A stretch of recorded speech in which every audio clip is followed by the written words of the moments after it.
Tonight the palace walls are listening. They always do. Every gust of wind that rattles the paper windows, every drip from the water clock in the courtyard, even the rustle of the silk curtains, they all carry rumors about the emperor who no longer sleeps. Inside, the night burns too slowly. Ministers walk softer, as if one heavy footstep might tip the emperor's thoughts toward madness. Court physicians whisper about imbalanced elements, spirits gone restless, omens hiding in the lamp's flame. Somewhere, an astrologer studies the sky and wonders how many sleepless nights it takes before a dynasty begins to crack. The records never call it madness. They say the heart-mind was stirred or unsettled, or haunted by vapors, but the effect was the same. An empire holding its breath, waiting for its ruler to close his eyes, praying he would wake sane. So lower the lights.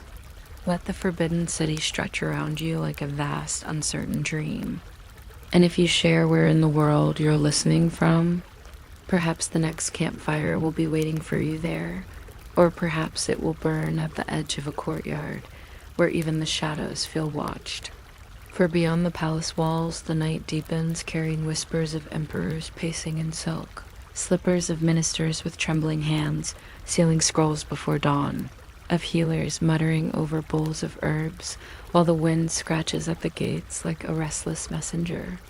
What begins as a single sleepless night soon stretches across years, dynasties, and the fragile minds of rulers who believed the heavens spoke through their dreams, and who feared what silence might mean. An emperor in the forbidden city might lie awake, convinced the wind carried omens, or that the lamp flame held a message.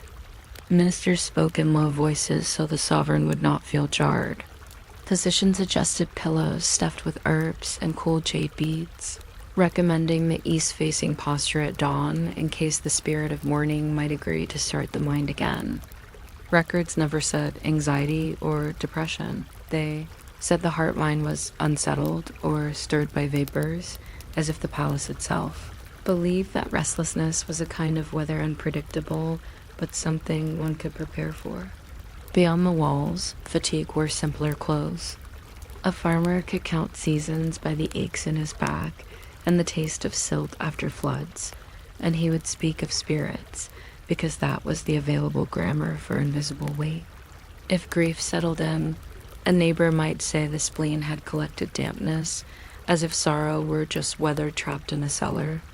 Women burned paper charms by the river during hungry months and asked the water to carry away the heaviness that had no single cause and no single cure. Village healers listened more than they spoke. They named worries wind, palpitations, fire, and stubborn sadness earth that refuses to drain, and the names themselves did some of the work, like labeling jars in a pantry until everything feels less likely to spill. A tired boatman might insist he could not ferry grain because the pulse is flooding its banks, which is an unusually poetic sick note to hand a supervisor. At night, shrines glowed with faint butter lamps, and people breathed in time with the small flames. No one said they were fixing the soul. They were keeping company with it, which can be enough for a shift to pass. Doctors wrote with patient ink about the body as a garden of elements that could quarrel. Wood, fire, earth, metal, water, 5 phases that cycle and check one another, a polite bureaucracy of nature. When the heart-mind wandered, a learned physician might listen to the wrist and hear too much thunder in the liver or a sluggish creak in the kidneys. The prescription could be as timid as warm millet congee at daybreak, or as elaborate as seasonal conduct. Wear the correct color, avoid the west wind, practice a breath that pretends to be the crane. A scholar with too many scrolls and not enough sunlight might be sent outside to pace among pines until their eyes remembered green. Music came with instructions. The scale had 5 notes, each reassured a different organ. And if you imagine a clinic where the treatment plan is literally a tune, you are not far off. Some texts mention phlegm that clouds the orifices, which is a dramatic way of saying brain fog, and I respect the honesty of the metaphor. They were not curing despair so much as arranging it into friendlier furniture. When doctors yielded, others stepped in with incense and bells. Taoist adepts traced talismanic strokes so thin they looked like fine cracks in clear ice, then burned the paper and asked the smoke to carry a patient as nightmares back to wherever nightmares are catalogued. Buddhist monks walked slow circles with sutras, letting the syllables tidy the air like a small broom. The rituals could look theatrical to a skeptic: demon masks with painted eyes, drums that sounded like distant rain, a cord tied around the wrist to persuade a wandering soul to stay. But the point was not spectacle, it was pace. The room filled with predictable sounds and predictable motions, and the mind, always hunting for something steady, took the hint. A mother who could not stop weeping after a long winter might be sat before a bowl of warm water to watch steam rise, told to count exhales until the breath no longer felt like an argument. When remedies failed, people rarely blamed the patient. They blamed timing, wind, ancestors, bad stars, or the stubborn mood of a river. Large, impersonal causes can be surprisingly kind at 3 a.m. Power disliked admitting to fear. The fear still found a bedroom. Qin Shi Huang, first emperor, trusted metal more than sleep, and court alchemists obliged by dissolving cinnabar into bright drinks that promised endless years. Mercury, unfortunately, is a poor companion for the nervous system, and the emperor's worries did not retreat. He ordered searches for islands where immortals were rumored to hold a quieter calendar, and ships slipped out under gray skies like well-behaved secrets. The palace learned to manage his wakefulness with silence and ceremony. A corridor swept twice looks calmer than a corridor swept once. At times he issued commands at odd hours, as if governing were a kind of pacing. Ministers wrote them down with great respect. Later readers inferred agitation from the volume of memos, which is not a clinical diagnosis but feels plausible anyway. Even an emperor can stare at the ceiling, counting rafters until the count becomes a spell.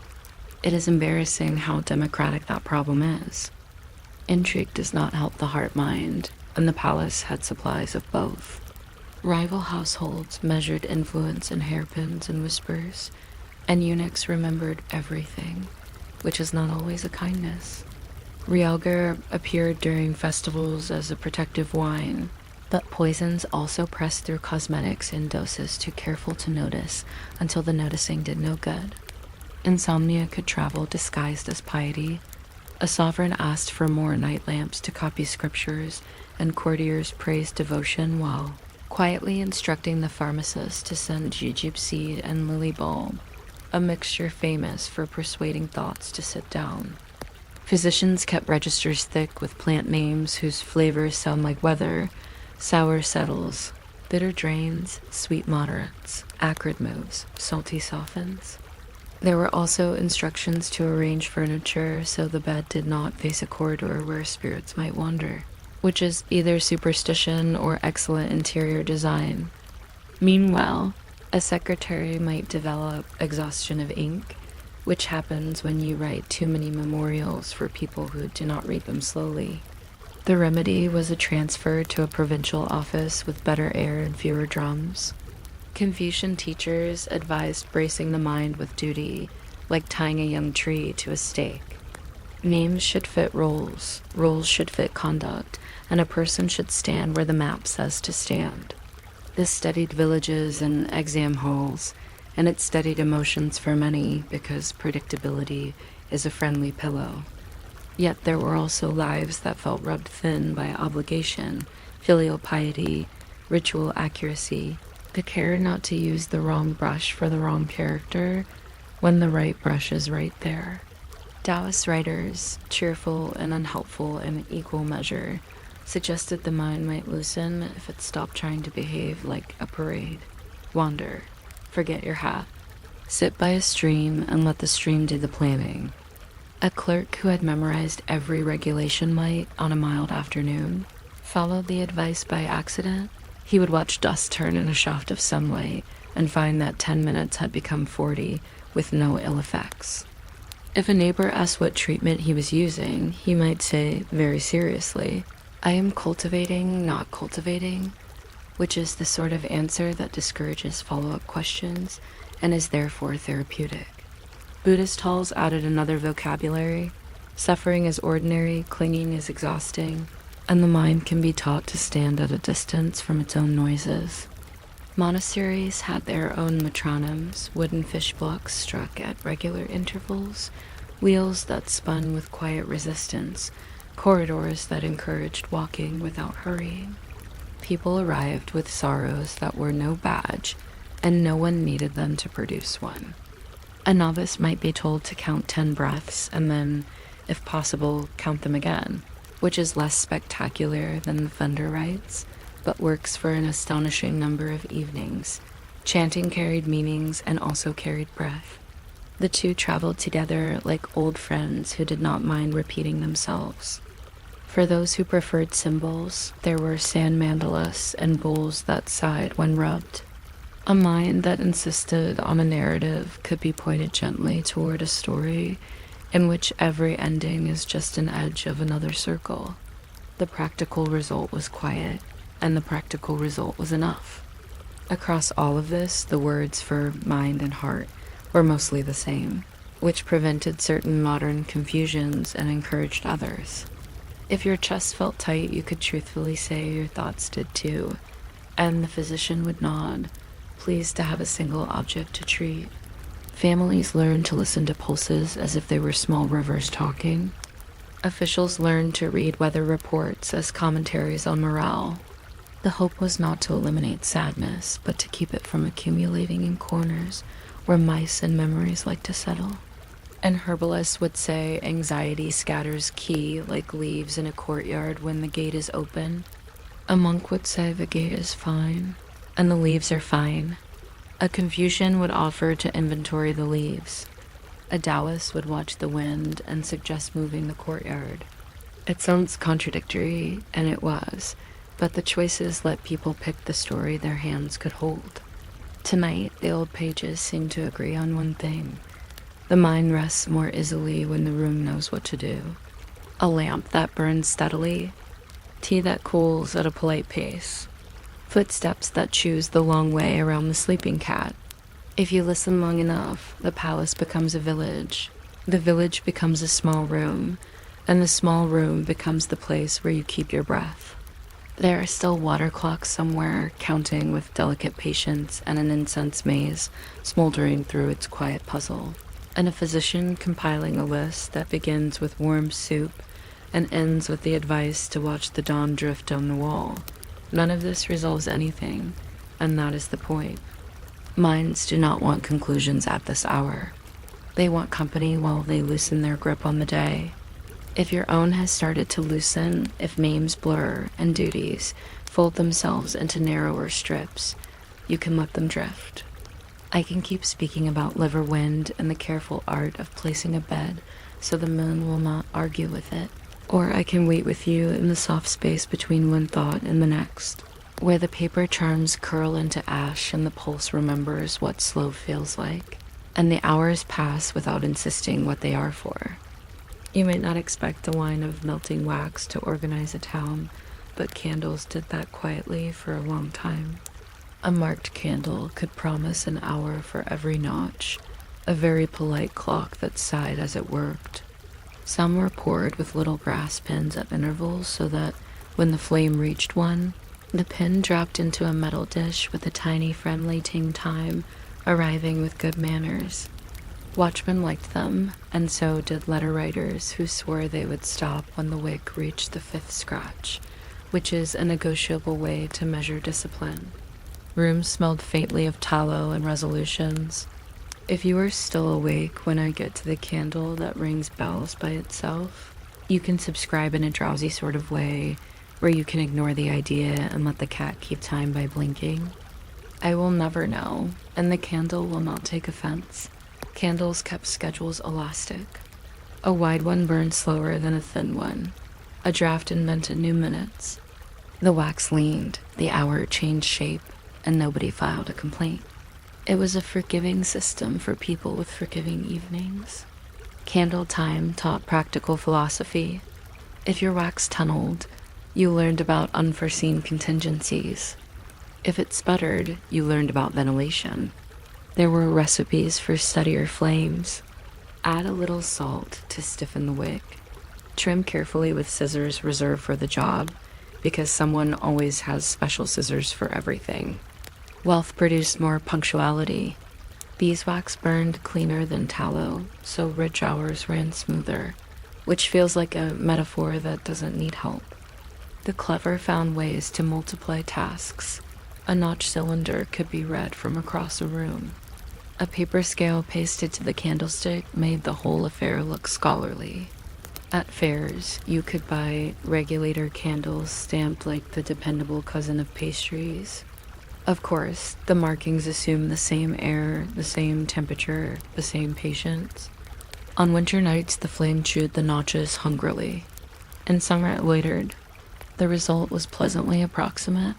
Meetings began when the third pin fell.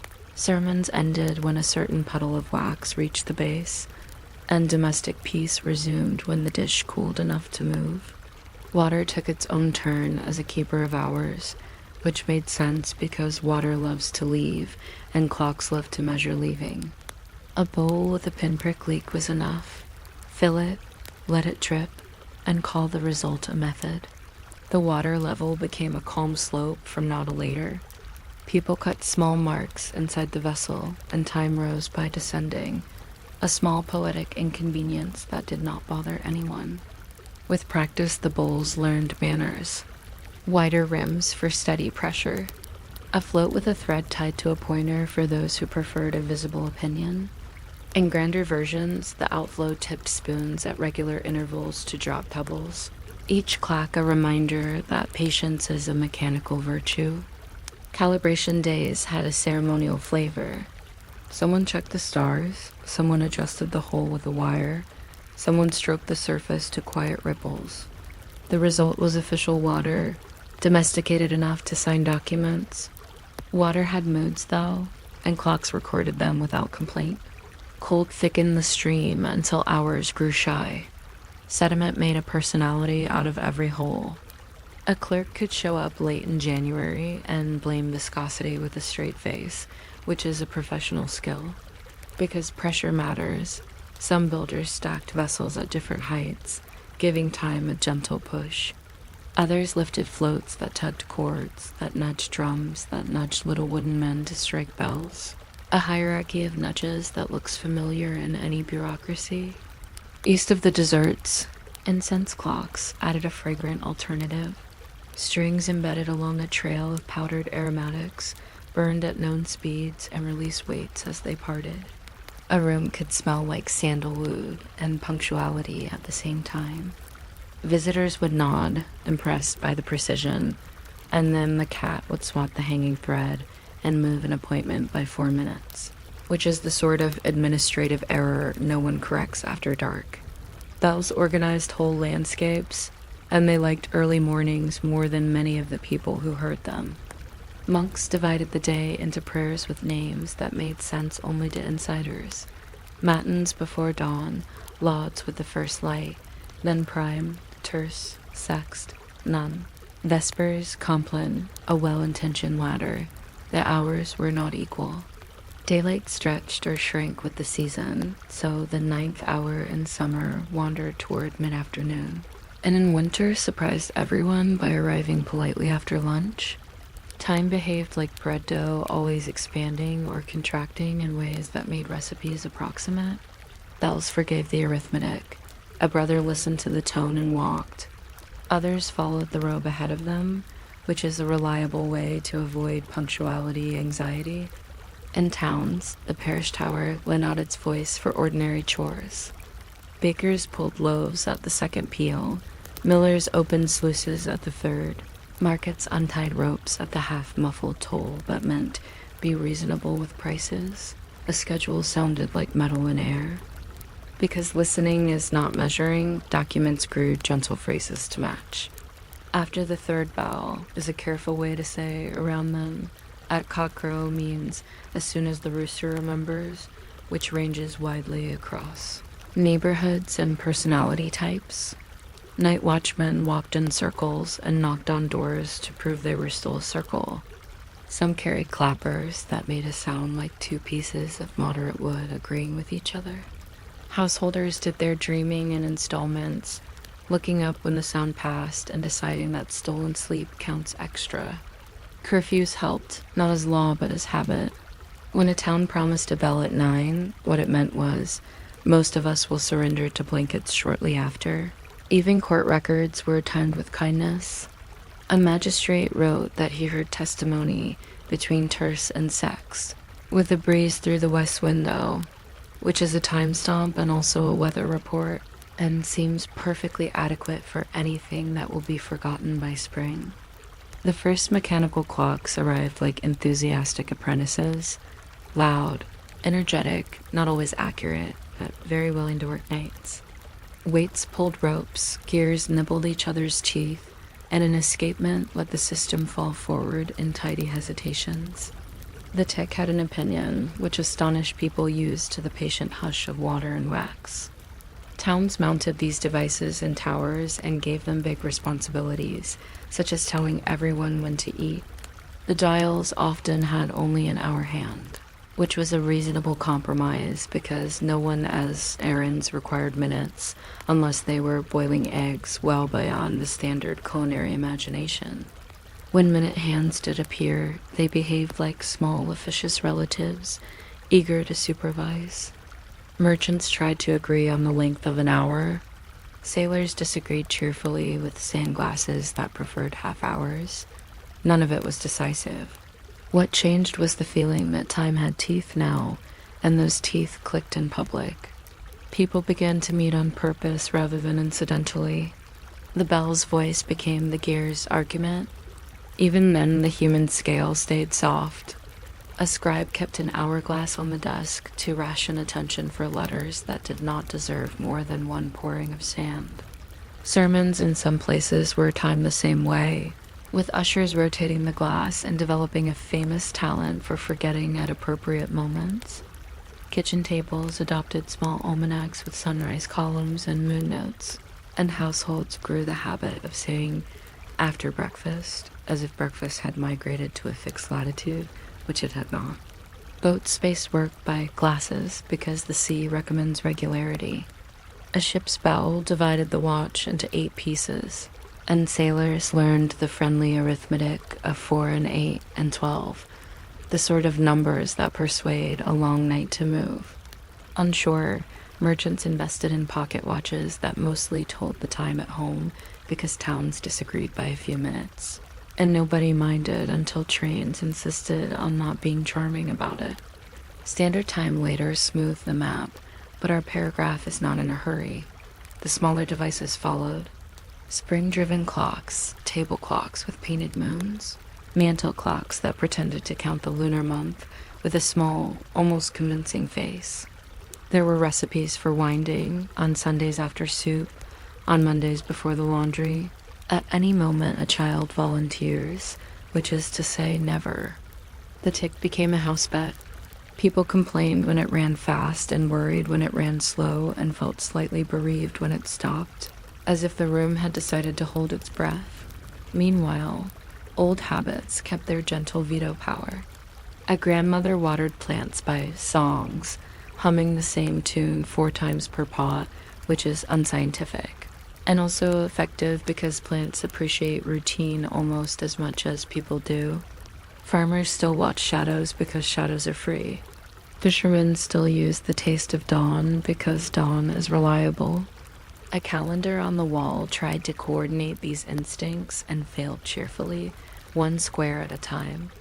If you listen to all these methods at once wax falling, water walking, bells carrying, gears nibbling, you begin to hear the same message pronounced in different dialects. Time is a practice, not a number. It cooperates when you treat it politely, and it sulks when you try to make it sprint. Our ancestors coaxed it with warmth and weight and sound, and they accepted the variations the way you accept the slight wobble in a hand-thrown bowl. Your own evening can borrow that logic. Let the phone be a clock for other people. Choose one gentle metronome for yourself, the cooling of a cup, the diminishing line of a candle, the soft tick of a friendly object in the next room. If the measure is imperfect, that is part of its soothing. Minutes that do not match each other resist comparison, and comparison is noisy. It is enough to know that somewhere slowly the pen will drop, the glass will empty, the bell will remember you when it is ready, and the night will make the rest of the journey without needing you to count it. You might not expect a library to rattle softly when someone turns a page, but in the rooms where books were chains, pages did that with a tiny, polite clink. The chain was not punishment. It was a kind of bookmark made of metal, a practical promise that the volume would be exactly where yesterday left it. Books were expensive bodies, calfskin and linen thread, oak boards and iron clasps, so people tied them to the furniture the way one ties a boat to a dock. Not because the boat is wicked, but because water has opinions. A reader would sit, slide the volume into the light, and hear the chain lay itself out like a sleepy necklace. If you were still awake by the time I reached the part about forage shelving and the standardized diameter of iron rings, feel free to subscribe or let the idea drift out of the window like dust that has decided to become air. I will never know, and the books will not take it personally. In these rooms, the hours moved slowly, as if time itself were reading. The chains were long enough to be friendly and short enough to be sensible, which is also a good policy for conversation. The first time someone met a chain book, they often reached to lift it and found a gentle limit, a suggestion rather than a scold. The chain would rise, hum a little against the wood, and remind the reader that knowledge had a home address. Scribes had spent months flattering the page into existence, ruling faint lines with lead, coaxing letters into neat rows, sometimes sketching a rabbit that looked slightly confused by theology, and the finished object deserved to be discoverable. So the chain did not say, no, it said here. Libraries adopted small conventions to keep this calm geography reliable. Chains hung from the foredge of the book, not the spine, to protect the binding. The metal was often wrought iron or brass. The links were lozenge-shaped to lie flat. The terminal ring was wide enough to travel the bar with unbothered dignity. When a reader finished, the chain made the same sound it had made at the beginning, an audible parenthesis closing, and the room felt correctly bracketed once again. The furniture learned the etiquette too. Reading desks stood in rows like well-mannered animals, each with a horizontal bar for the terminal rings to slide along. Some rooms preferred sloping lecterns generous enough to spread a folio like a quiet map. The system looked backwards to modern eyes because the books were shelved with spines inward and foredges outward, the titles written on the side that faced the air. This made sense once you watched the chain at work. You could see the label, pull the volume by the safe edge, and never twist the binding. Librarians often called the armorius, a title that sounds like a small cupboard with opinions, had tools just for this choreography. Soft cloths, a file for smoothing burrs, a jar of beeswax to persuade a stubborn link. There were no padlocks on everyday books. The chain itself was the rule. The calm ingenuity in all of this would make any modern office supply enthusiast nod with respect. It is the ancestral version of tying your charging cable to your desk so it cannot escape. The system extended into little habits that made the room feel taut rather than guarded. Chains were pieced from links of consistent size so they moved smoothly. Bars were polished by years of sliding until they held a faint reflection of the window. A careful reader learned the angle that let a heavy folio rest without insisting on attention. In winter, when fingers were slower, the iron felt cool and honest. In summer, it warmed gently, having borrowed sunlight the way cats do. Catalogs existed as tables of shelves rather than as abstract lists, because the map of the room was itself a finding aid. You went to the third desk on the left, top position, middle chain, and there was your Augustine, waiting with the patient expression of a book that knows it cannot wander, even if it wants to visit its friends. If the chain snagged, the fix was local.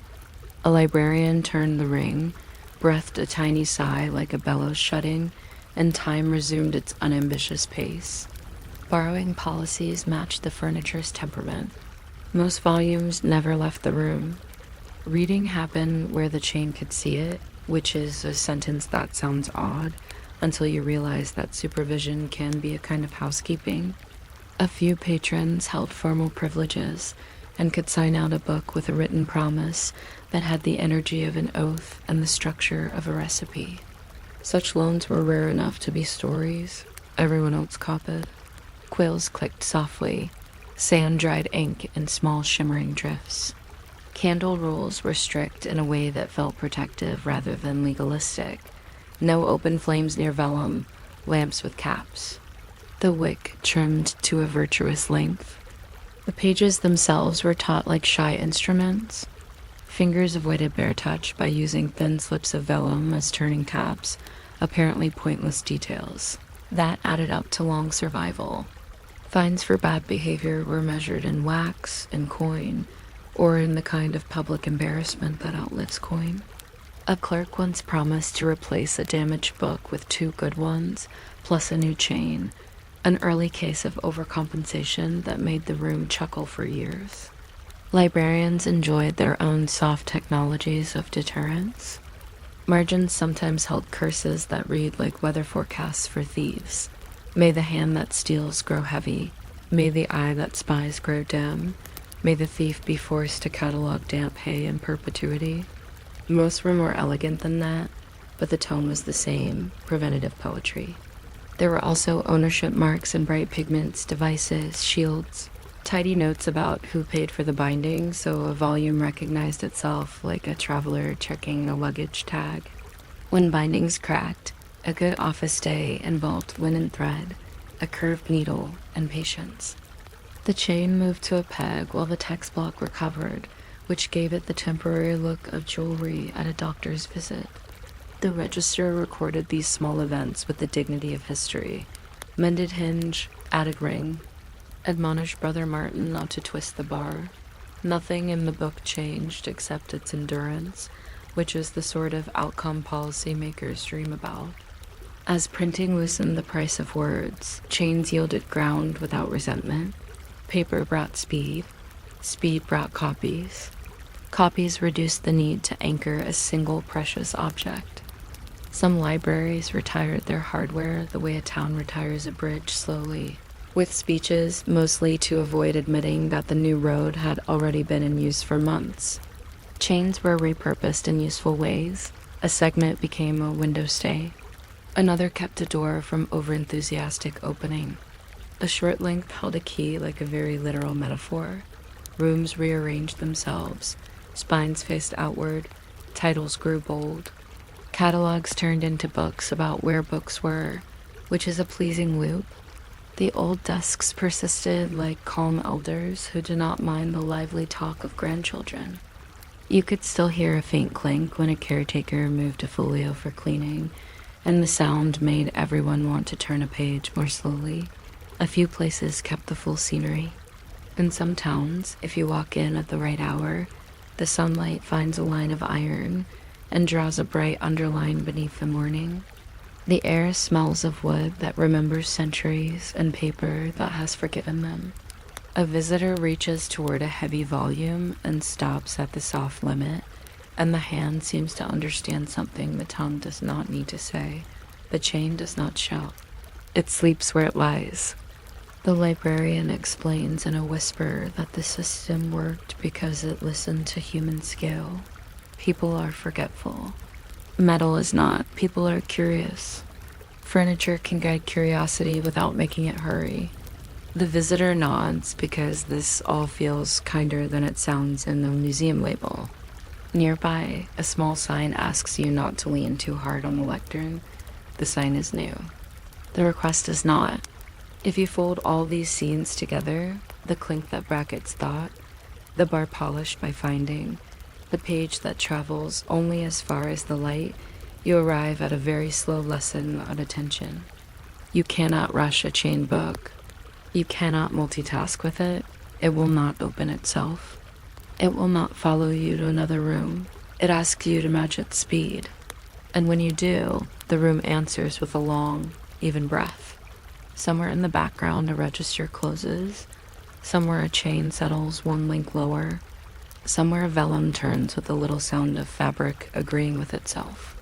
If your own evening needs a tempo, you could borrow this one. Place what you want to read within reach and beyond ambition. Let your thoughts wander exactly as far as the chain allows, no more, no less. There's nothing to resolve. There's only the next quiet page, the next soft clink, and the slow understanding that some things stay put so the mind can drift without getting lost. You might not expect a bed to require a toolkit, but for a long stretch of history, a proper bed came with hardware vocabulary and a sequence of tiny chores that sounded like someone preparing a ship for a very still voyage. There was the ticking, which was the tough striped case that kept the stuffing from escaping. There was the rope lattice underneath, which needed attention. There were the blankets, the quilt, the bolster that behaved like a sleepy fence, and sometimes a bedstaff, a smooth stick, politely blunt used to tuck the covers so they wouldn't argue with drafts. People spoke about beds the way gardeners speak about soil. What you filled them with mattered. Chaff made a cheerful rustle, straw had spring, flock was chopped fabric that remembered its previous life as clothing, and feathers, if you had the budget of a good year, turned the whole arrangement into a friendly shallow lake. If you're still awake by the time we reach the bed key, you could subscribe with the same laziness you would use to pull an extra blanket toward your chin, or you could let the idea wander off like a thought that forgot what it was doing. The bed will not notice. Beds are famously neutral project managers. What they do notice is weight and warmth and the slow verdict of gravity, which rearranges everything at a pace that no one minds at all. A feather bed was a patient creature and heavier than it looked. Moving one took the strength of at least 2 relatives and the diplomacy of 3, because feathers prefer air and doorways prefer rectangles. The ticking was tightly woven to resist the little barbs on each quill. Otherwise, the bed grew a weather of its own, snowing gently at the corners until the room decided it was winter in July. On washing days, the ticking was unbuttoned and the fillings aired in the sun, which made the yard look like a cloud had agreed to sit down. People added herbs to pretend that sleep could be perfumed into good behavior. Dried lavender, pennyroyal, sweet woodruff, all the agreeable leaves that made linen smell like a hedgerow with ambitions. The bolster lay across the top like a levee for pillows that hadn't even invented as soft, self-important stacks yet. And sheets were linen that got kinder with every washing, the way a road becomes familiar after enough feet. In inventories, beds were proud items: 1 feather bed, 1 flock mattress, 1 counterpane, proof that comfort could be enumerated. The famous big beds, the kind that hosted guests and gossip and the occasional small parade of cousins, were less for sleep and more for community organization, which is why they kept their reputations in inns while ordinary homes kept their secrets. Underneath, the bed was a grid of ropes laced through holes in the frame or over a sacking bottom stretched drum tight. This is where the bed key came in, a simple wooden or iron tool that turned the rope at each corner and persuaded slackness to retire. The work made a noise like a chair being thoughtful. Some people today say that the expression sleep tight comes from this tightening, as if language had found room for a maintenance log in a bedtime wish. Whether that is philologically accurate is less important than the pleasure of imagining it. Ropes relaxed as nights went by because gravity is persistent and dreams are heavier than they look. A conscientious person tightened them on Saturdays, right after sweeping the floorboards and immediately before deciding not to go anywhere else. Children were warned not to bounce, which guaranteed at least 3 bounces. A good lattice spread weight. A bad one produced a geography of hollows and ridges that taught the body its own topography. You woke up knowing exactly where you had been. Around the sleeper rose a small theater of cloth and wood. The canopy called the tester was the roof, and from it hung curtains with a valance like a quiet eyebrow all around. Curtains kept out drafts, kept in whispers, and allowed the day to make a slower entrance. Rings slid on rods with a soft, repetitive click, a sound you could count without committing to arithmetic. In grand rooms, the fabric might be damask that knew how to behave. In modest ones, wool or stout linen that forgave hands. Bed steps waited beside high frames because comfort had vertical ambitions. In cold months, a nightcap made the head into a well-mannered parcel, and woolen bed socks told the feet that their career was over until breakfast. Privacy was negotiated through textiles as much as through walls. A curtain, once drawn, could convince the mind that it had solved the problem of other people, at least until morning. Trundle beds, small wheeled platforms with mattresses hid under the big bed like polite understudies, ready to roll out when the cast of sleepers exceeded the number of ribbons on the pillows. Warmth had its own devices, and each of them carried the personality of a small, obliging servant. The warming pan was a shallow brass pan with a lid and a long handle made for politely escorting embers from the hearth to the bed. It glowed with responsibility. Slid between sheets and moved in circles, it chased away the kind of cold that enjoys living in linen. People learned a steady wrist because enthusiasm scorches and scorch marks resemble maps of places you would rather not visit.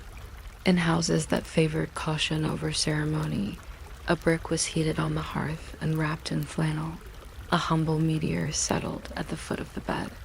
Copper hot water bottles arrived later, shaped like canteens or little boilers, and they sighed with a sound like a kettle trying to be discreet.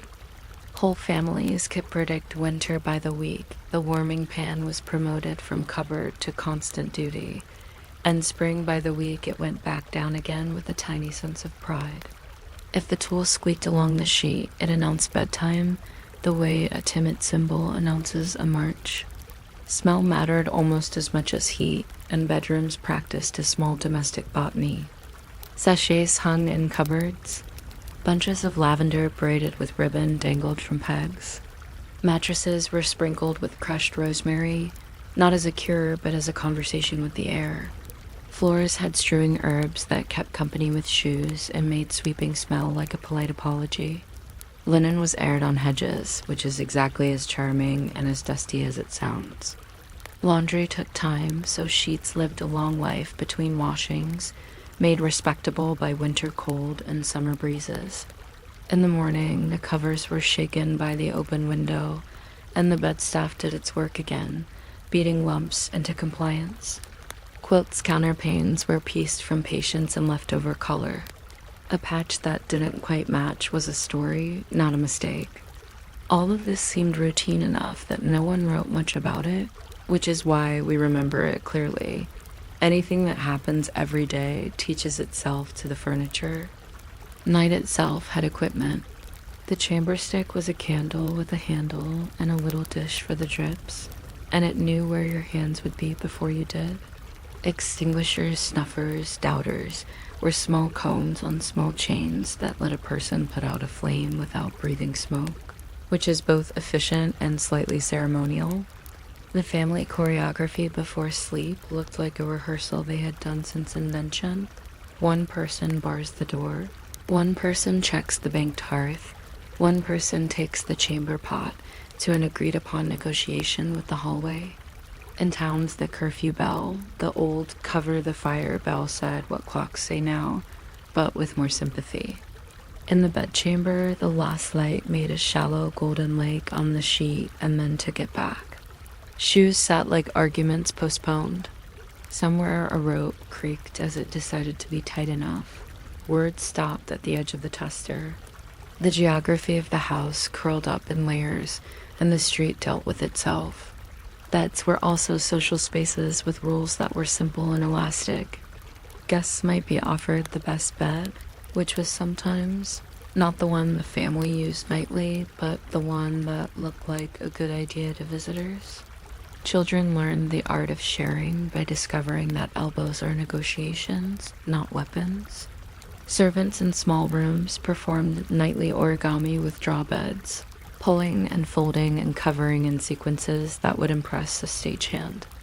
In cold regions, people developed the blanket strategy of a general.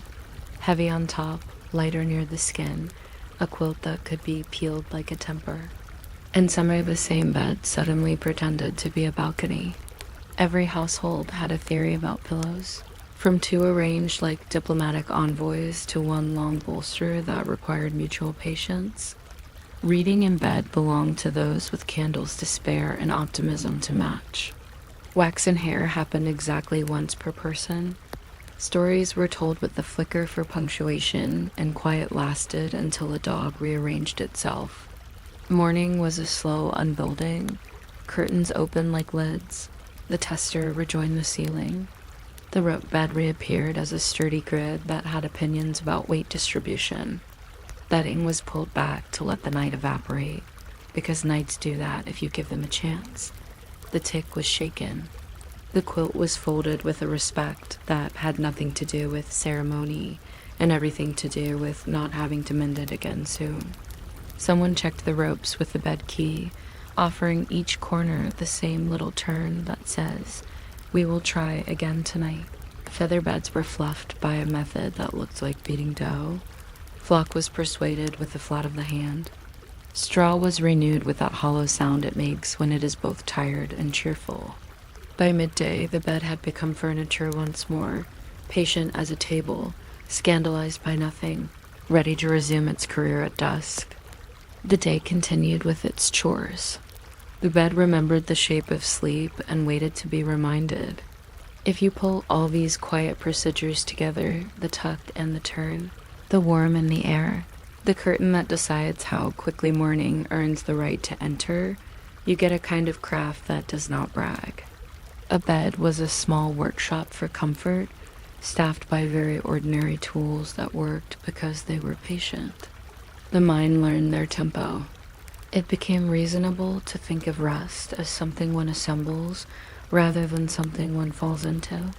Tonight, if your own sheets sound like paper and your pillow is doing a respectable impression of a cloud, you can borrow a few of these indecisions. Consider the weight of the quilt as a vote. Let the room be a bit of wood and a bit of fabric agreeing with each other. Imagine a rope lattice drawing straight lines in the dark, and a bed key somewhere, promising to make them straight again tomorrow. There's no plot here and no lesson that insists on being clever. There is only hardware that prefers quiet fabric that understands gravity and a long, slow practice of going nowhere very comfortably at all.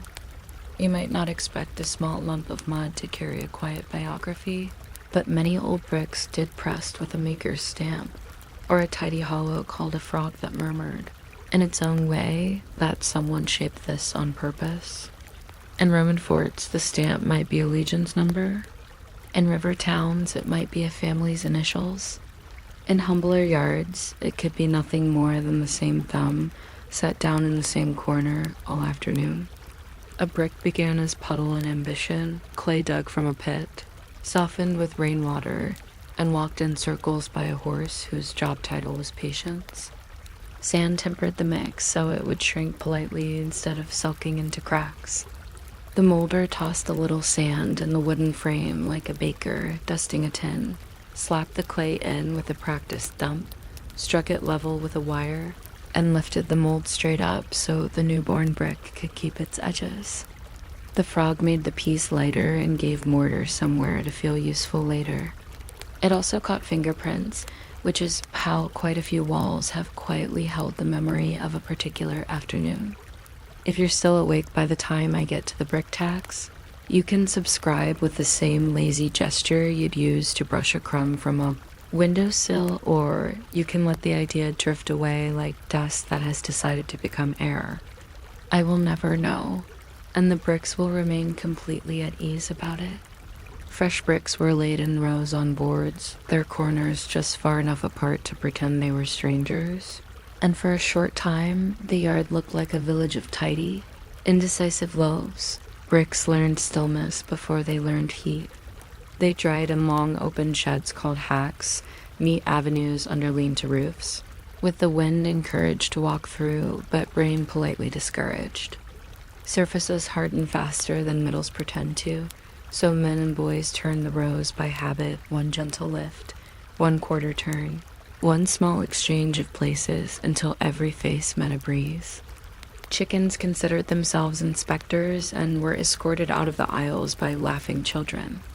Dogs trotted through and left inappropriate certificates on the softest pieces, which were set aside to become pebbled oddities. The yard soundtrack was wooden barrows, the soft thud of clay on planks, occasional jokes about weather that had already been discussed twice that morning, and the small huff a brick makes when it decides to let go of a bit more water. In a corner, the sand bin had a scoop that whispered against its own sides. In another, a trough for washing molds turned into a small mirror of sky. Drying needed attention, but not intensity. A good yard knew which way the wind usually preferred to travel, which corner kept mist longest, and which roof liked to leak when no one was looking. When clouds threatened, canvas screens slid down as calmly as eyelids. If you have ever waited for soup to cool while pretending you were not waiting, you understand the philosophy of a drying hack. It was housekeeping for whether .fire gave bricks their permanent opinion. The simplest kilns were clamps vast temporary heaps the size of a cottage, layered with raw bricks and fuel, sealed with clay, and left to think about heat for a week. Oxygen flirted at the edges. The center, more introverted, smoldered its way to a sober red, and somewhere in the diagonal middle, a run of pieces turned the ambiguous colors that make facades look as if they remember stories. Overfired bricks became blue-black clinkers, hard as good intentions and oddly musical if you tapped them. Underfired ones stayed the color of sunset bread and were demoted to garden walls that did not mind. In more ambitious yards, scove kilns with arched fire tunnels breathed like sleeping animals. Updraft kilns with tidy fireboxes let the master burner dial the warmth, the way a careful cook moves a pot. Fuel made personalities. Gorse gave quick heat. Coal burned with the confidence of geology. Wood perfumed the yard and slightly apologized to the trees. A firing was not theatrical, just a steady duty cycle of feed, peer, nudge, and listen. A good burner could tell temperature by how a shard glowed, which is a talent that looks like magic and is really just friendship with color. When the kill cooled slowly because hurry produces cracks, children were forbidden to climb the warm heat, which is how you know that climbing was irresistible and therefore inevitable at least once a year. Dimensions. Look sleepy until money awakens them. Every town liked a common brick that met its neighbors without debate, but rivers and parishes had their own ideas about what counted as common. A brick might be longer by a thumb's width than the next county, like a rumor that refuses to standardize. After the Great Fire, London rebuilt in brick by decision as much as by necessity. Later, attacks on bricks tried to translate heat into revenue. Makers answered with larger units, fewer counted pieces for the same wall, because mathematics is the quietest possible form of protest. Some yards flirted with truly portly bricks, the architectural equivalent of ordering a single large biscuit to avoid paying for two small ones. Bonds turned arithmetic into pattern.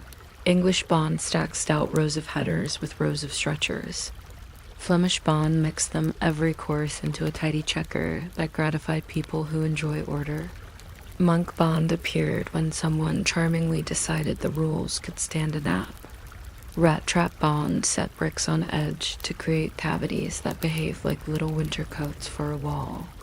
On site, bats, enclosures, halves, and slivers were cut with a brick hammer that rang like a small bell, and corners were persuaded into true square with a mason's line pulled so tight that it hummed. The story pole marked course heights like a ruler for patience. The wall rose by arithmetic conducted at walking speed. Mortar was the shy partner that did more work than it ever admitted. Before cement began to hurry everyone, Builders mixed fat lime putty that had slept in a pit underwater until it forgot what year it was. Sand gave it spine. Water returned its manners. Sometimes a pozzolanic dust asked it to grow up faster in damp corners. Lime mortar sets by breathing, taking in the air's carbon dioxide one quiet exhale at a time. So it likes shade, a breeze that doesn't argue, and a calendar that says, "We have all day." On the board, it looked like porridge that had read a little philosophy. The bricklayer buttered one end, spread a bed with a trowel's practice wrist, and settled the unit with a 2-finger wiggle that felt ceremonial and was really just physics. Joints were tooled to shed rain, then pointed when the wall was ready for company. Tuck pointing performed an elegant deception. A ribbon of pale putty ruled on the face made ordinary bricks look as if they lined up with insolent perfection. Somewhere a foreman carried the plumb bob like a slow pendulum and pretended not to be pleased when it behaved. In winter, walls were wrapped against frost like delicate plants. In high summer, they were shaded and sprinkled so hydration would not wander off before the chemistry remembered what to do, dawdled. Debates travel along with the trowels. Frog up or frog down has kept work sites conversational for centuries. If the hollow faces upward, the mortar fills it and makes a key. If downward, the brick beds more proudly on a wide rim and the mason saves a little paste. Manuals issued confident advice. Experienced hands did whatever the day, the wall, and the mood agreed upon before lunch. Loads were sold by the thousand, which rarely meant exactly 1,000 but did mean a dependable heap. Delivered by horse and barge, an opinion. Makers' stamps told other quiet stories, a crown to show tax paid. A date that looked proud when it was struck and slightly surprised a century later. A town name that had followed the river. In some places, the inspector tapped random bricks with a small hammer and listened for a bright ring, as if the wall were a row of subtly different bells.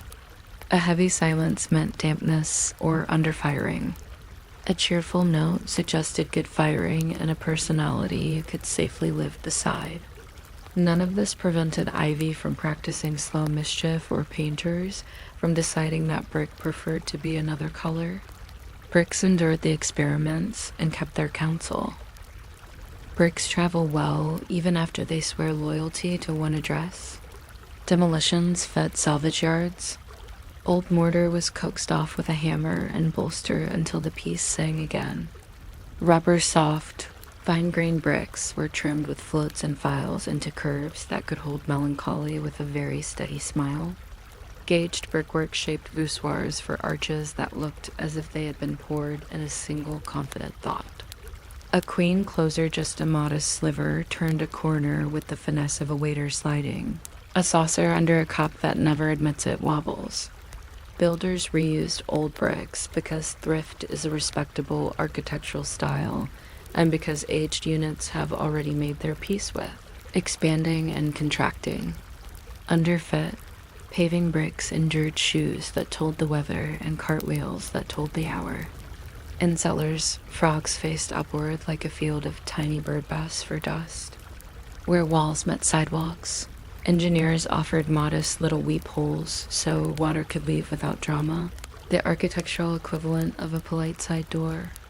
If a cracked unit remained because it still had most of a life in it, nobody argued. Buildings understand mercy. If you listen closely, bricks tell weather and time without asking for a clock. South faces nap under sun. North faces keep their secrets. River fog writes a delicate film that only morning knows how to lift. Efflorescence, those pale, feathery maps of salt, arrives after certain rains and retires after certain brooms. A caretaker can tap along a course and hear dull where damp lives and bright where it does not. In long facades, each unit looks identical and is quietly different, like neighbors who all own the same hat but wear it with private opinions. A new house smells of warm dust the first time it meets rain. An old one keeps a temper that says, "We have expanded and contracted together." We know how to welcome winter without sulking. The sound of a sparrow landing on a sill is proportionate to the size of the wall and therefore almost imaginary. On hot afternoons, the mortar joins shade themselves into thin, cool rulers. By evening, the day has retreated into the cavities you do not see, and the wall acts as if it has always known how to be evening dot, and if all of this seems oddly soothing mud persuaded into rectangles. Fire teaching a lesson exactly once. Numbers arranged into patterns that refuse to hurry. That is because bricks were designed to make time livable. They are small enough to be understood by one hand and numerous enough to become a city. They do not mind repetition. They excel at acceptance. Tonight, if your thoughts feel like soft clay deciding what shape to keep, you can borrow the brickmaker's calendar. Attend to one small course and then another. Leave a frog for the next idea to settle into. Let heat do its slow arithmetic without supervision. If you drift while I am explaining the shy virtues of rat trap bond, or the reason some clinkers are kept for arches where strength likes to show off, that is the correct response. I can keep talking about a hammer's little bow, or about ledgers that count in thousands that are not quite thousands, or about a wall that remembers the thumb that lifted the mold on a summer afternoon. The room will hold the sound, the bricks will keep their biography, and the night will finish the rest of the building all by itself. You might not expect a quiet curve of metal to organize recipes, but spoons have been pacing kitchens for centuries, counting out sips and mouthfuls with an authority that never raises its voice. A spoon is a tiny boat for liquids and a very polite shovel for everything else. It is also a unit of time disguised as volume. 3 slow scoops and the porridge thickens. 1 idle stir and the tea agrees to be tea. Long before measuring cups put numbers on plastic, households trusted the rhythm of a particular spoon that lived near the stove and remembered what stew meant. Some spoons even carried small biographies stamped on their backsmakers' marks, town symbols, initials that knew who had polished them last spring. If you're still awake when we drift past the tale of the apostle spoons and their tiny silver saints, you can subscribe the way one touches a warm cup to make sure it is still there. Or you can let the thought pass like steam that has decided it will be called later. I will never know, and the drawer will close with the same soft wooden sigh either way. Early spoons were practical secrets. Romans liked cochlearia, slim-handled pieces that could coax a snail from its shell without turning dinner into sport. Country kitchens preferred wood because wood forgives heat and is patient with soups that forget themselves. Horn served where acidity quarreled with metals, and it shaped nicely over low flame. A craftsman could press it into a gentle oval as if teaching it to breathe differently. Pewter arrived like a sociable cousin of silver, affordable, obedient, and fond of polish. Monastic refectories set bowls and spoons in long, tidy lines and ate to the tempo of a bell. A raised spoon could act as a small semaphore if words were discouraged. In some inventories, a household counted spoons the way others count chairs, because a shortage meant dinner would include negotiations. The shapes told their own stories. Fig-shaped bowls sat neatly in the mouth. Round bowls preferred broth. Long, narrow bowls were clearly meant for patient, optimistic diners who believed peas could be persuaded one at a time. A spoon does not scold. It merely holds. Making one involved quiet heat and small tools with good manners. Silversmiths forged and hammered, planishing the bowl until it reflected a window pane with the faint satisfaction of a puddle. Pewters poured their alloy into hinge molds blackened by use. When the halves opened, a spoon appeared like a fossil changing its mind. Under many 17th century bowls, a raised rib called a rat tail gave strength and a tiny flourish. Later, a neat drop replaced it, the way handwriting turns into print when a person gets busy. Handles learned fashions with names that sound like minor dances. Trefid ends divided into 3 quiet petals. Hanoverian reversed the handle so the back curve looked at the bowl. Little pattern flattened into a practical silhouette that behaved in drawers. Makers tapped hallmarks that were both promises and gossip. The town, the date letter, the line for sterling, a duty head when the taxman wanted his teaspoon of attention. Wood carvers spoke a different language, grain, spoon mule, hook knife, and let the tool's curve decide the final line. In any material, the last step was always patience. Edges softened so lips would not notice the boundary between object and soup. Specialization multiplied like cousins at a wedding. There were caddy spoons for tea small, wide bowled, often shell-shaped as if admitting that tea is really an elegant beach for leaves. Their job was to lift just enough precious leaf from the locked caddy to the waiting pot, a tiny ceremony of ration and respect. There were salt spoons because salt deserves dignity and because damp fingers do not improve it. There were mustards with short, sturdy shanks that did not faint at the vinegar, and marrow spoons with narrow tunnels that admitted the curious to the quiet inside of bones. Second spoons appeared for candied fruits, one in a bowl, the other prong, an early, well-behaved fork spoon that never felt the need to brag about innovation. Apothecaries owned double-ended spoons with drams on one side and scruples on the other. Units that sound like attitudes but were, in fact, weights. A few medicine spoons hid a measure and a hollow handle, so bitterness could ride to the mouth without parading through the room. Each device spoke softly. None of them hurried anyone. Measures settled into the language without asking permission. A teaspoon was first the household's teaspoon, the one grandmother trusted. Slightly bent, reliable in character, if not in cubic centimeters. A tablespoon was the generous relative. Dessert spoons tried to be diplomatic in size. As trade and printing spread recipes, people asked that teaspoons in one town resemble teaspoons in another, if only to prevent pudding from becoming a regional debate. Apothecaries grumbled amiably and kept their own system for serious work. Kitchens, meanwhile, adopted the kind of standardization that happens by story. Use the small spoon, not the soup spoon. Heap it, but not proudly. Level it with a finger, not with your conscience. The point was non-exactness. The point was rhythm. 3 slow teaspoons into the cup, 2 into the next. Stir clockwise while thinking of ordinary promises. Accuracy came later, when glass and chrome insisted on equal siblings and nested sets.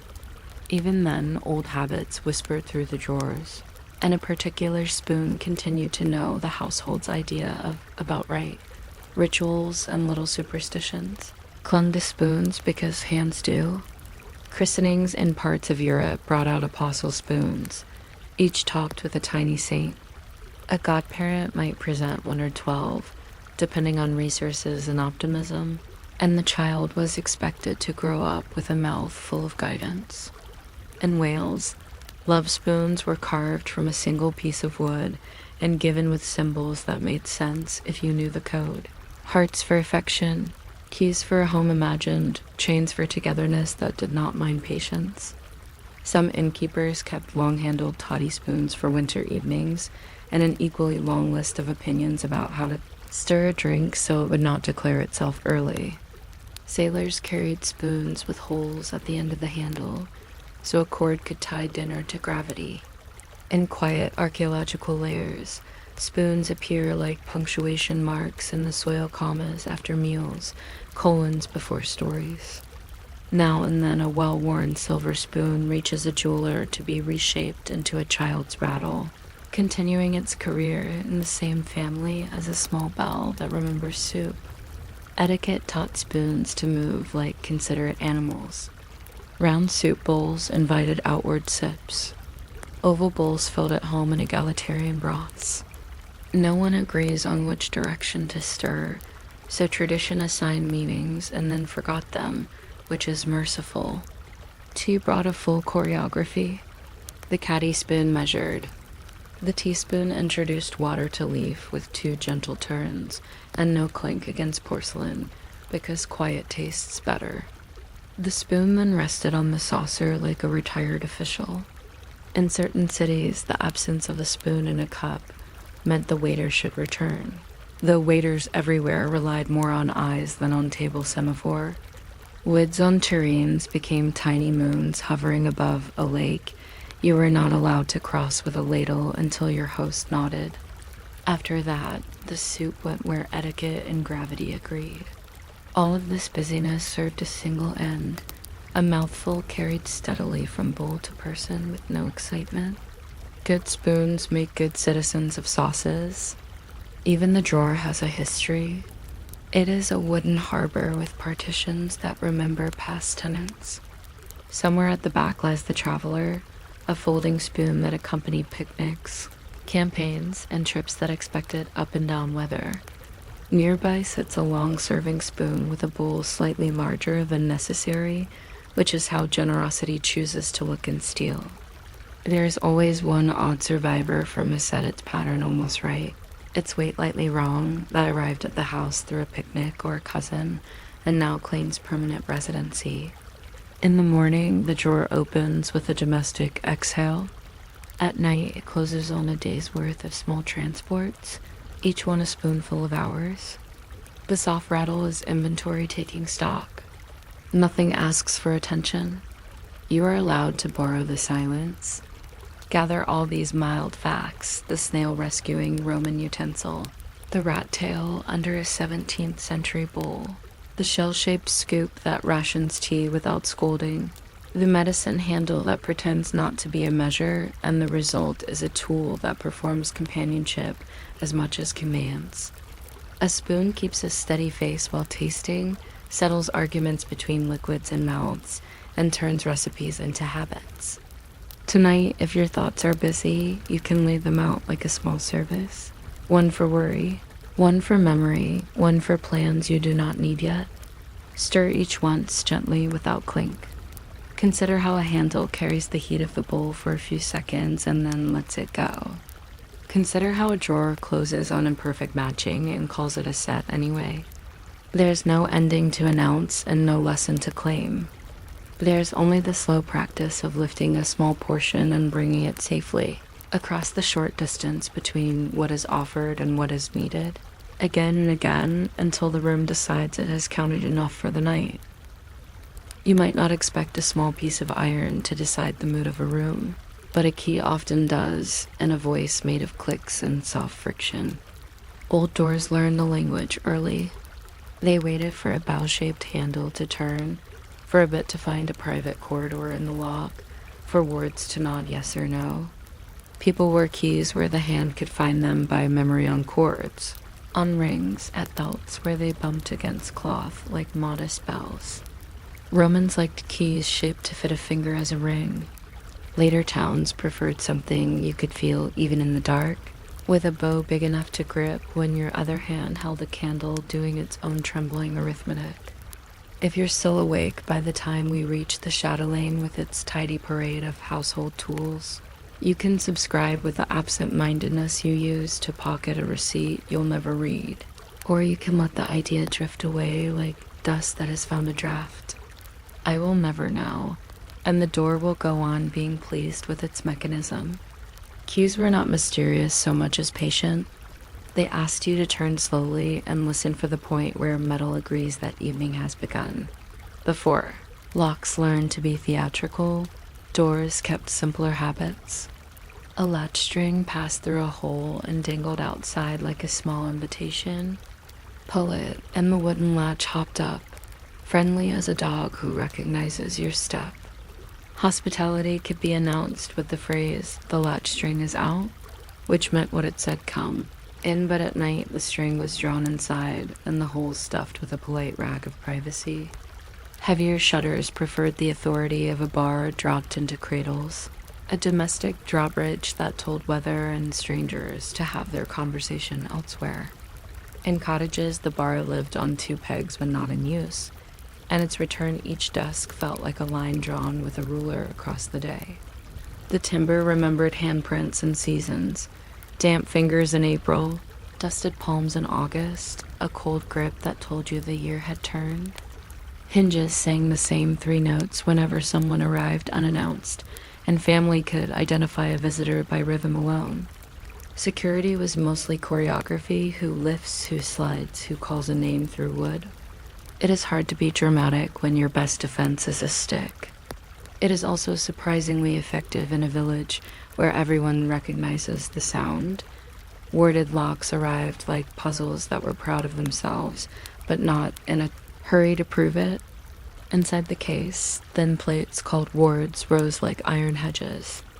A key's bit had to snake through their deliberate negative spaces, notching left, right, up, down, the way you carry a tray through a crowded doorway without grazing anyone's sleeve. If the profile matched the absence, a bolt would slide with the relieved sigh of a drawer finally finding its track. If not, nothing happened except the quiet embarrassment of metal meeting metal without understanding. Keys grew generous in size to keep this choreography comfortable. A house key could be as long as a small hand, with a shank like a very calm knitting needle and a bow you could recognize in a pocket by feel alone.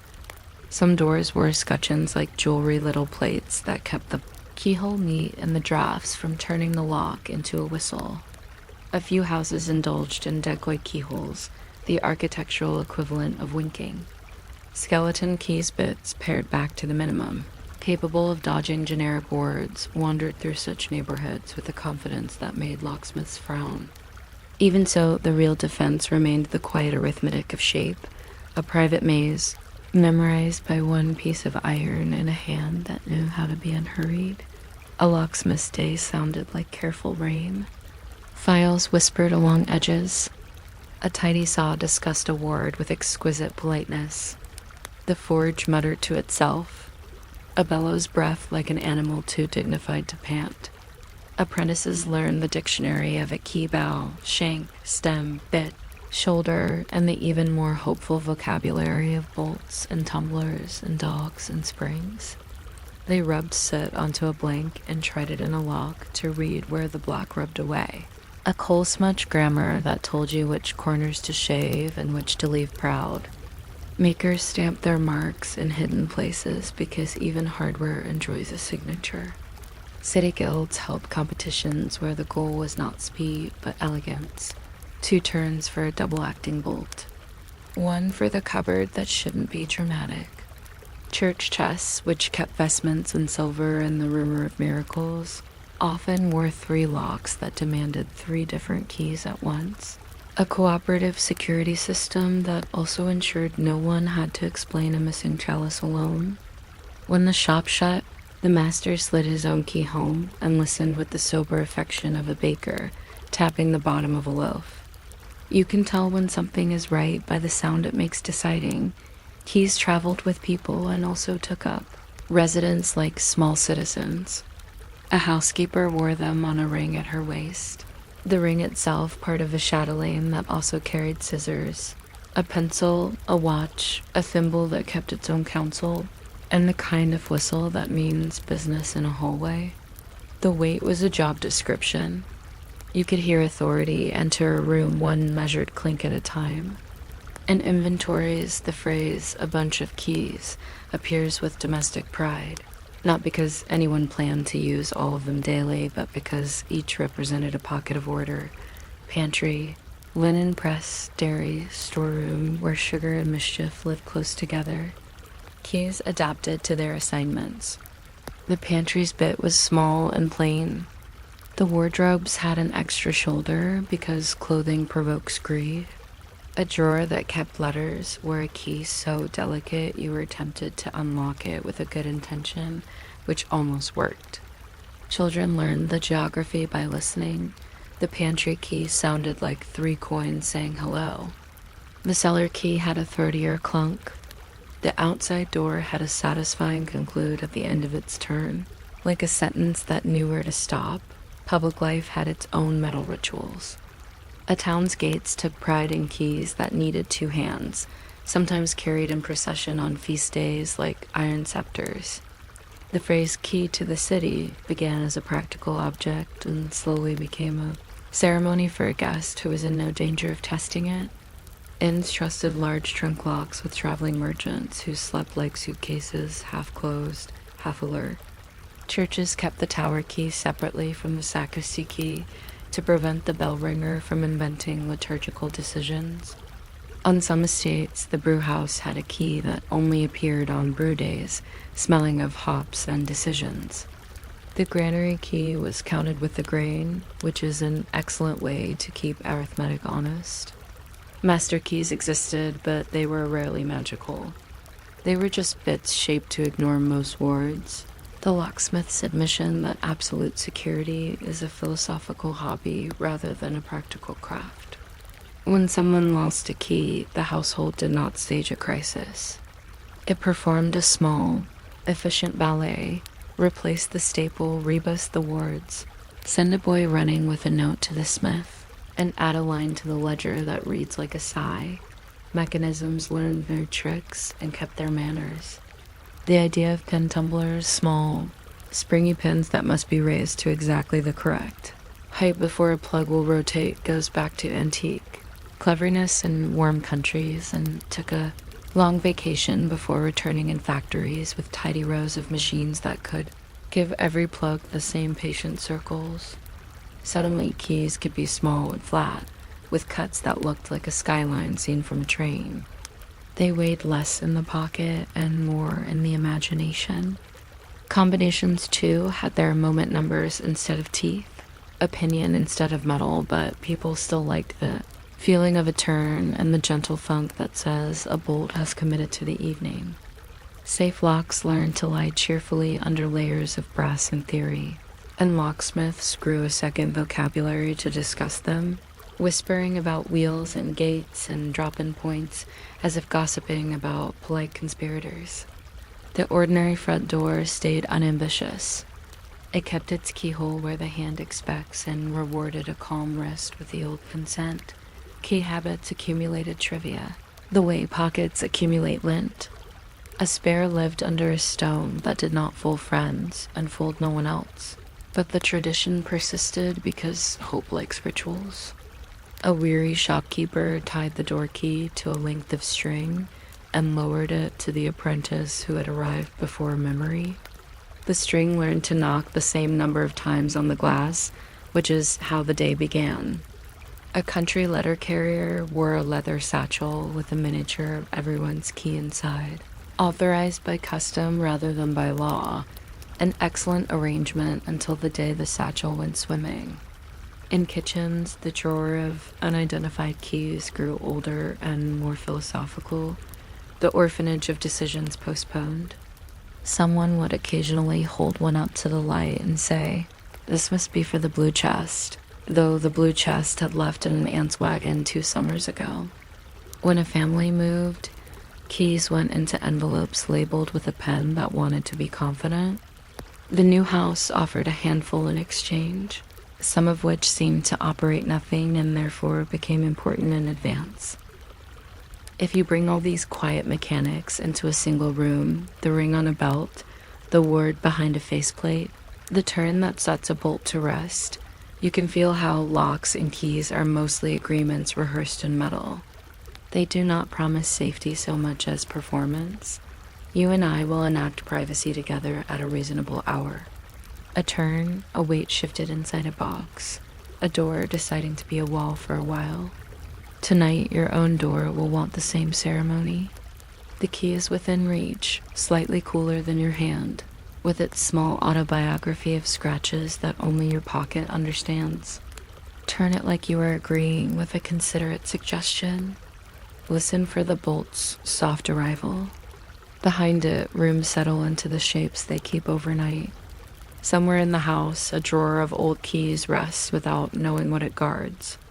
Somewhere in the town, a gate holds a memory of being opened at dawn. Somewhere in a museum, a fat iron key lies under glass, relieved to be retired from decisions. I can keep describing the gentle travels of a bit through wards, or the sober pride of a locksmith's stamp on an unseen plate, or the way a latch lifts like a yawn you cannot quite hear. but it is enough to know that the door has learned your bedtime and is pleased to keep it with you, clicking once like a small goodnight that does not expect an answer. You might not expect a notchstick to pay a tax, but for several quiet centuries, a shaved length of wood did exactly that, carrying along its edge a ledger so simple that no one needed to read, only to feel. A tally began as a piece of willow or hazel cut in a calm, convincing line, as straight as the patience of the clerk who chose it. Green sticks were preferred. They shaved clean, breathed a little as they dried, and recorded the day in their own slow grammar. The knife made marks in a code the hand understood. A thin nick for a penny, a deeper bite for a shilling, a squared notch for a pound, and sometimes a crossbar to confess to the stubbornness of fives. The wood answered with the soft, buttery sound of fibers agreeing to be arithmetic. If you are still awake by the time I reach the part where a split stick buys beer, you can subscribe in the drowsy, uncommitted manner of a person who sets a token on a bar and forgets that they did. Or let the thought float past like sawdust deciding to be air. I will never know. The stick, meanwhile, learned to be evidence. The clerk's blade kept the surface true, smoothing knots, coaxing the grain to run straight so the future would have fewer excuses. Some tallies were a dab of ink naming the village or the sheriff. Many were nothing but the day's weather and their scent. Held end to end on the bench, they looked like a small wooden conversation, orderly, dry, and pleased with the notion that numbers could live in edges instead of pages. What made the system almost theatrically honest was the split. When the knife had finished telling the numbers, the clerk cleaved the stick lengthwise through the notches. One half became the stock kept by the payee, and the other the counter stock, carried away by the payer, a receipt that refused to be forged because the wood grain staged its own complicated signature. No two splits were alike. Knots, stains, the little warp where the branch had once negotiated with wind, all reappeared on both halves like matching quirks in a pair of relatives. Bring the pieces together weeks later, and they met with a click that satisfied the table as much as the people. The exchequer liked this drama in miniature. Clerks would lay the halves across a checkered cloth, a board of alternating squares that kept columns mentally tidy, and the match was read by finger as much as by eye. The writing world had parchment charters cut in wavy lines and dentures that performed the same trick. The tally stick was simply the wooden version of that quiet two-factor trust, shape and split. A man who had a quarrel with arithmetic could try to file a notch deeper, but the grain would tattle. The system did not need eloquence. It needed patience, a knife kept sharp on honest errands, and a cupboard that remembered whose afternoon had become wood. Some offices even cut a secondary pair called a foil and a profoil for interim tallies, practice cousins that could travel while the serious halves stayed home, so that trade did not have to wait on geography. The shelves that held them learned a kind of botany, ash for the North Shires, hazel for market dues, willow for loans, not because rules required it, but because order loves mnemonics. On dim afternoons, a clerk ran his fingers along a row and recognized counties the way a gardener recognizes trees by bark without raising his. Eyes that wood invited technique the way bread invites butter. Willow took a decisive edge and dried with a polite, predictable shrink. Hazel kept a spring that made notches crisp. Birch behaved tidily and accepted a label if someone insisted on ink. The cut itself was a language you could learn by thumb alone. Pennies gathered in little hatches like the rails of a tiny fence. Shillings sat as whiter teeth. Pounds took square bites you could count with your eyes closed. Some places marked 20s with a proud crosscut, others stacked signs like floorboards. Spacing mattered. A good clerk left breath between values so that a rushed afternoon would not turn a shilling into a pair of argumentative pennies. There were regional accents. A manner in the fens might favor long, relaxed notches because the men who cut them had time and long sleeves. A hill town made brisker marks because roofs and weather compete noisily at altitude. Even the length of a tally could hint at its business. Long sticks for rent or tax, short stubs for wages and ale. You could walk into a yard blindfolded and separate yesterday from last week by the smell wet willow told on rain. Sun-baked strips remembered the hedge where they had rested. Modern ledgers have barcodes. The old ones had bark ghosts and knife grammar, and neither minded being read slowly. The exchequer used tallies for taxes and loans, which sounds grand but looked like a patient afternoon. A sheriff arrived with his bag of obligations and some coins that clinked as if they knew they were guests. Officials spread a checkered cloth that turned the table into a board where mistakes disliked appearing.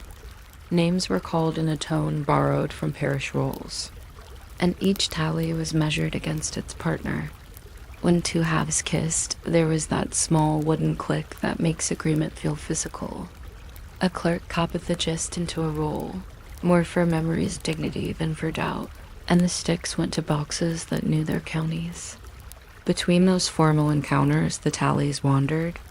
A landowner with more wood than coin might pass his counterstock to a merchant as payment for cloth.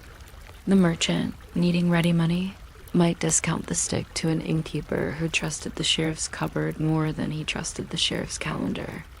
Thus, a piece of hazel did an honest impression of a banknote without learning to be paper. Inns kept a corner shelf for such visitors. Occasionally, a bundle traveled upriver in a barge with sacks of malt, which made excellent company, and downriver with salted fish, which did not. No system can resist a certain playfulness. A keeper might carve a friendly extra nick as a private reminder about the gentleman with the red cloak. The exchequer would ignore the flourish and read the true sum in the older, deeper language cut on the day original hands were present and sober. Not every lockbox was imperial.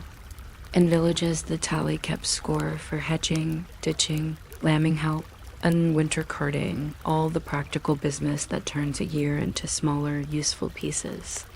Two neighbors worked by the stick. For each day on the ditch, a notch. For each load of gorse delivered, another. When the weather remembered how to be spring, the halves met and the beer understood. Alehouse beams collected these fragments like polite antlers. A publican could look up and tell you who owed 2 mugs, who owed a story about a gate, and who would bring a salmon no one believed in yet. Children learned adding by touch, dragging a finger along the history and announcing that father would be square with Tom at wit's end. In kitchens, a shorter tally lived behind the door for bread and candle ends, a domestic parliament where small debts debated politely until market day. Some households tied tallies together with cord by season lambing green, hay red, harvest brown, so the bundle itself retold the year the way jars of jam do when you line them up and remember which summer tasted most of wasps. The system endured because hands remember better than heads when work is tired. No one needed a pen in rain. No one minded that the proof smelled faintly of willow bark and smoke. Because wood enjoys retiring slowly, tallies had a long twilight. Paper crept in with neat columns, rolled margins, red ink, and clerks who liked the way totals sat up straight. Offices learned to smell of starch instead of bark. Still, the habit of splitting proof remained persuasive where trust needed props. For a while, the two systems lived like neighbors with different gardens. One liked hedges, one liked fences, both kept sheep out of the cabbages. At last, the cupboards grew earnest about space, and old sticks were allowed to finish their careers as warmth. In some places, they fed stoves on damp mornings in a cheerful, crackling retirement. Elsewhere, they were bundled away to lofts where dust drafted lazy minutes over them. A few found second lives as tool handles and chicken perch philosophies. The ledgers, meanwhile, acquired their own magic. Seals that puckered ribbons, signatures that resembled landscapes seen from a horse, numbers that conformed so politely they looked inevitable. The tally did not argue. It had always been a method rather than a monument. When its errands ended, it accepted them ending, like a field path grateful to become grass again once the village remembers the new road. You can still feel the old logic moving under small modern habits. A grocer's chalk on a board is a cousin of the notch marks that live for a week and then accept a cloth as absolution. A child carving lines on a stick to count the days until the fair is an unauthorized exchequer with jam on its sleeve. Bakers score loaves not only so steam can leave in good order, but because the knife likes to remember how many hands will tear the crust. Raffle tickets are torn and pared later, the ragged edges conferring the same stubborn honesty as a willow split on a bench. Some ferry landings use little wooden tokens for cars, and the gatekeeper reads the pile by thickness, which is arithmetic without shyness. Even wristbands at summer festivals echo the idea: a stub for the gate, a stub for the tray of lemonade, a matching of edges to prove that the afternoon will turn out fine. There are charming misuses as well. A gardener keeps a tally for birds seen from the kitchen window and insists that the wren owes 3 songs. A carpenter notches a beam for the number of roofs it has held, which beams enjoy because beams are sentimental when left alone with rafters and rain. None of this is necessary. All of it is satisfactory. Gather the pieces, the shave of green willow, the principled split, the cupboard that learned to breathe wood and arithmetic, and the tally stick stops being a curiosity and becomes an attitude toward memory. It says, let the proof live in the material. Let matching be a ceremony rather than an argument. Let value travel at the speed of a pocket. Tonight you could borrow the method without the knife. If a list of loose thoughts keeps walking around the room, give each one a silent notch and hand its counterpart to sleep. Keep one half, let the other go to the dark cupboard where kept promises keep each other. In the morning, join what remains and see which edges no longer insist on touching. The rest can stay kindly unmatched. A day knows how to balance its own accounts if you let it count slowly. Meanwhile, I can go on describing little niceties, the way a stock and a counterstock meet with a click you feel more than hear. The habit of writing a name in ink on one face, although the wood has already decided to remember. The mile of quiet debt that an alehouse beam could tell if beams were the kind to gossip. But it is enough to sit with the idea that numbers once lived in bark and that nobody hurried them. The room becomes a checkered cloth, the hour becomes a careful notch, and somewhere a patient cupboard closes with the low, wooden good night of work put gently away.